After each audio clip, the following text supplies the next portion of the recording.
जय सिया राम। जय श्री राम। इस वक्त हम मोदी नगर में हैं। मोदी नगर में यहाँ पे गंग नहर के किनारे हम लोग हैं और यहाँ पे चूँकि छोटा हरिद्वार भी कहा जाता है जी, पंडित जी से मिलना हो गया, संजोग बना जी।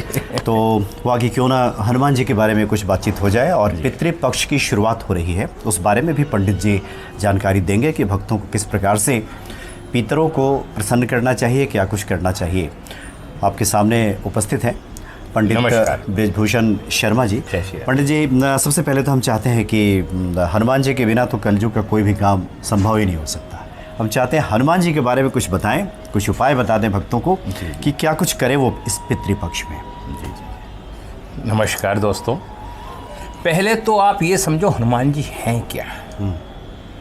हर आदमी हनुमान जी कहता है, कभी जानने का प्रयास किया?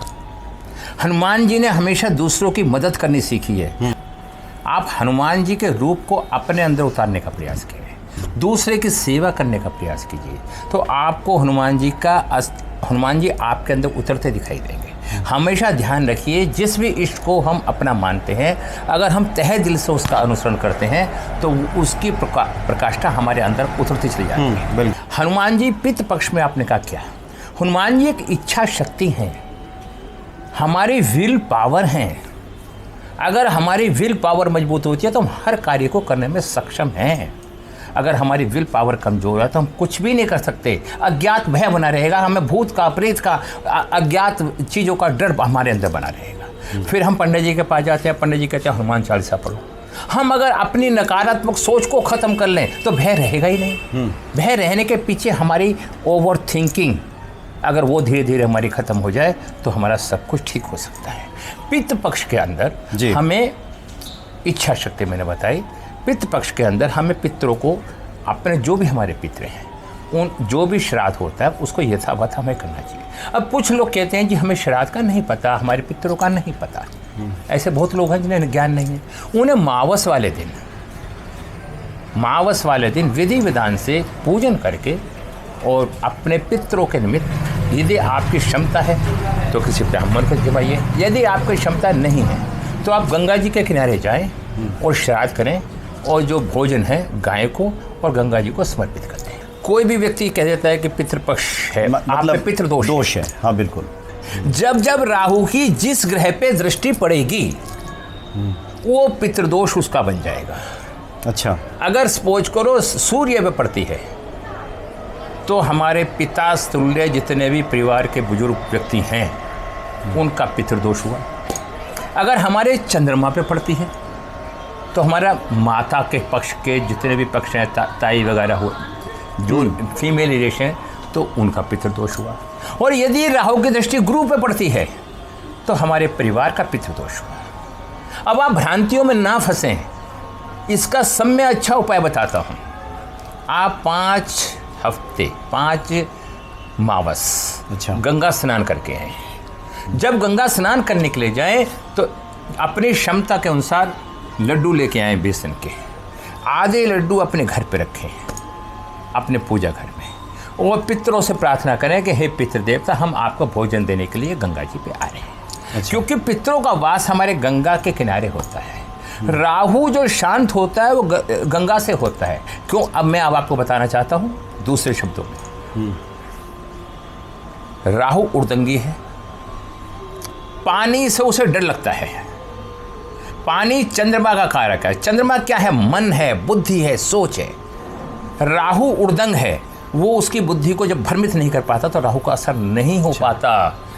इसलिए अगर हम पानी के करीब आएंगे तो राहु रूपी जो हमें परेशान कर रहा है, पित्त दोष बन रही है, तो वो हमसे दूर ऑटोमेटिक भागेगी।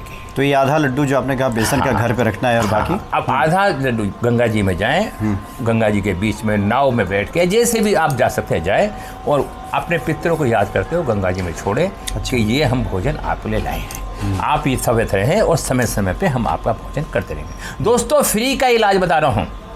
आपको कोई जाप करवाने की जरूरत नहीं, कुछ नहीं। आप 5 हफ्ते गंगा जी, 5 अमावस्या को गंगा जी जाए और ये आप कार्य कीजिए। आने के बाद जो लड्डू बचे हैं वो अपने जितना भी आपका लड्डू बचे हैं वो अपने घर में परिवार में बैठे खाएं। 5 मावस के बाद 6ठी मावस को जो आएगी तो अपने घर में ही एक ब्राह्मण को बुलाएं, उसे विधि विधान से पूजन करवाएं और उसको कपड़े वगैरह जो आपको श्रद्धा है, सामर्थ्य है, वो दें, पितृदोष खत्म। कितना आसान तरीका बताया मैंने। गुरु ज्ञान है, गुरु को मजबूत रखो तब पितृदोष नहीं आ सकता।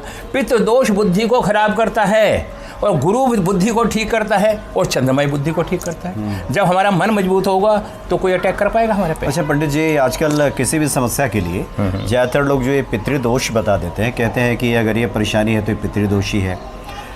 तो क्या ऐसा है क्या कि पितृदोष का कुछ विशेष लक्षण होता है कि जिसको लोग समझ जाएं कि ये है? देखिए, हाँ, हमारे घर में परिवार में उलझनों का होना, अच्छा, परिवार में अलगाव होना, परिवार में विवाद होना, पति पत्नी का झगड़ा होना, पिता पुत्र का झगड़ा होना, घर के अंदर ऐसा वातावरण है तो पितृ से संबंधित कहीं ना कहीं परेशानी, यानी पारिवारिक कलह। पारिवारिक। अच्छा, आप सीधी सी बात है, अगर पिता से कलह है तो सूर्य खराब, राहु का सूर्य पे कहीं ना कहीं अटैक है। जो इस व्यक्ति का पितृदोष होगा उस व्यक्ति को अपने जीवन में कमाई कितने भी मेहनत कर ले, कमाई उसे 25% मिलेगी नहीं। अच्छा, हाँ, ये डेफिनेट, मतलब वो नहीं मिलेगी, नहीं मिलेगी वो, मतलब ये समझो 75% का वो कर्जा दे रहा है पिछले जन्म का।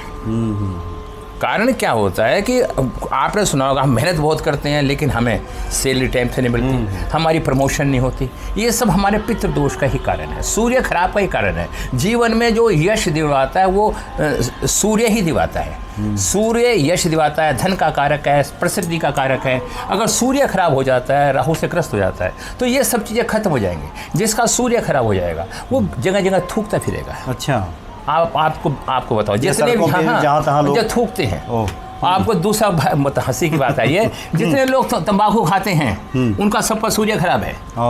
आपने देखा ना, तंबाकू खा के थूक दिया कहीं भी। पहली बात तो तंबाकू खाने का कहीं भी गंदगी कर देते हैं, और राहु को क्या पसंद है? गंदगी। जो थूकते हैं उन्हें कोई पसंद तो नहीं करता ना। बिल्कुल, वो राहु से ग्रस्त होते हैं। अच्छा, उनका सूर्य खराब रहता है। हाँ, राहु सूर्य को खराब कर देता है। ये तो बहुत बढ़िया, हाँ, मतलब एक ये लक्षण आपने बता दिया। तो आप नोट कीजिए, कई लेडीज भी होती हैं, भले वो तंबाकू नहीं खाती, वो एकदम थूकती रहती हैं। ये जरूरी है कि तंबाकू वाले, क्योंकि तंबाकू जो है वो राहु का कारक है। अच्छा, वो इस्तेमाल करने का मतलब उस व्यक्ति का सूर्य खराब है। जहाँ सूर्य मजबूत होगा वहाँ राहु प्रवेश नहीं कर सकता। अच्छा, इस तरह के जो दुर्गुण हैं वो नहीं आएंगे। अगर आपका सूर्य अच्छे अंशों में है तो राहु का बिगाड़ ही नहीं सकता कुछ। आपकी बदनामी नहीं हो सकती, आप कितने भी ऐप कर लेना। जिन लोगों की बदनामियां होती हैं संसार में, सामाजिकता में, उनके पीछे सूर्य और राहु का संबंध होता है, सूर्य खराब होता है। बहुत बहुत धन्यवाद पंडित जी आपका। नमस्कार। जय श्री राम। जय श्री राम।